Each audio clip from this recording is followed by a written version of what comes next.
জীবন নিয়ে চিন্তা করছি না। আজ আমি মরে গেলেও আমার কোনো চিন্তা নাই। আমি আমার ছেলে মেয়ের জন্য চিন্তা করছি। আমাকে মেরে ফেলুক, আমার কোনো কষ্ট নাই।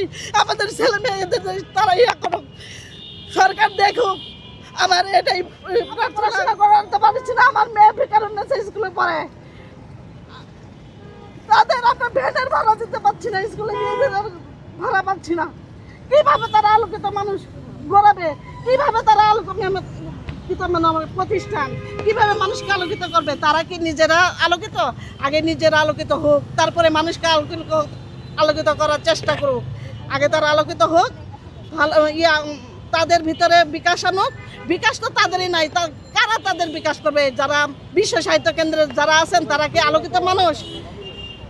তাদের বিবেক আছে? তারা যদি আজকে বিবেকবান হতো এতগুলো মানুষের চাকরিচ্যুত করে, তারা জানে না তাদের ফ্যামিলি আছে, তাদের বাচ্চা আছে, তাদের ছেলে মেয়েরা কি খাবে, তারা কি পড়বে, তারা কোথায় যাবে, তারা রাস্তায় নামবে? এরা হলো এত বড় অমানবিক। এরা কিসের আলোকিত আছে? আমার চাকরি বয়স নাই, আমার এই বয়সে আমাকে তারা চাকরিচ্যুত করছে। আমি 15 বছর চাকরি, কি মানবিক তাদের মানবতা আছে? তারা কিসের আলোকিত মানুষ? অধ্যাপক আব্দুল্লাহ আবু সাঈদ কিসের মানবিক মানুষ? বিশ্ব সাহিত্য কেন্দ্রের কর্মী, ঠিক তাদের শতধিক। আমরা তাদের অন্যায়ের বিচার চাই, আমাদের চাকরির ফেরত চাই, আমাদের যন্ত্রের কাছে এর বিচার চাচ্ছি, প্রধানমন্ত্রীর কাছে এর বিচার চাচ্ছি। এই দাবি যাচ্ছে উনি মানবিক, দেখছি উনি সবার সাথে কাজ করে, সবাই এর সাথে হাতে হাত মিলিয়ে কাঁধে কাঁধ মিলিয়ে কাজ করছে। ওনার কাছে আমার বিনীত প্রার্থনা, উনি যেন আমাদের পাশে এসে দাঁড়ান।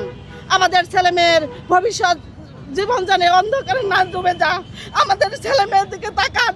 আমাদের জীবন নিয়ে আমরা চিন্তা করছি না, আমাদের ছেলে মেয়েদের